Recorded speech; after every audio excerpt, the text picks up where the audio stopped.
killer sentenced to decades in prison had a new opportunity this afternoon to potentially get out early. The Michigan Court of Appeals had vacated the second-degree murder conviction against Ramon Logan, who was a teenager when he killed a man on College Avenue back in 2016. And News 8's Byron Tollefson was there and has more as that new sentence was handed down. Byron. With the victim's family watching, the killer apologized for the pain he's caused them. In 2016, I was an immature, drug-abusing teenager with poor judgment and who made bad decisions. I never thought about my actions or how I could hurt other people. Ramon Logan was 17 years old when his decision to shoot and kill a man on a Grand Rapids street changed many lives forever. Because of my choices, a man lost his life and our families were forever impacted. I took myself away from my daughter and my family, and I hurt so many other people. In August 2016, investigators say Logan and his friends were walking down College Avenue and approached two men who were renovating a home. One of them, 39-year-old Kenneth Kirkwood. They didn't have anything to do with this or you.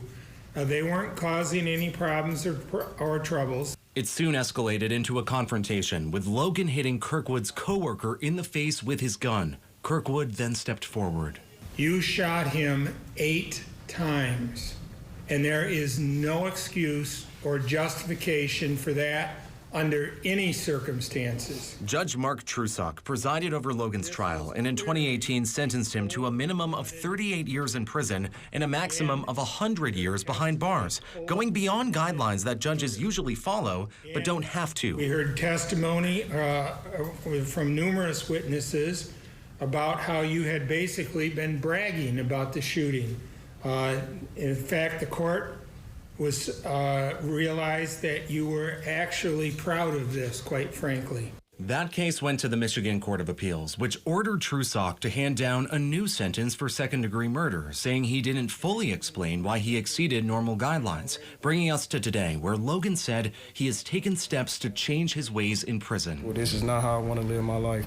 I want to be the good person I know that I am and change the cycle of incarceration in my family. The State Appellate Defender Office by Logan's side, asking the judge to significantly reduce the sentence. He was 17 at the time. I've seen a progression in him in terms of his maturity and coming to understand what it means to take someone's life and the horror of that. So he is even more remorseful than the first time he was before you.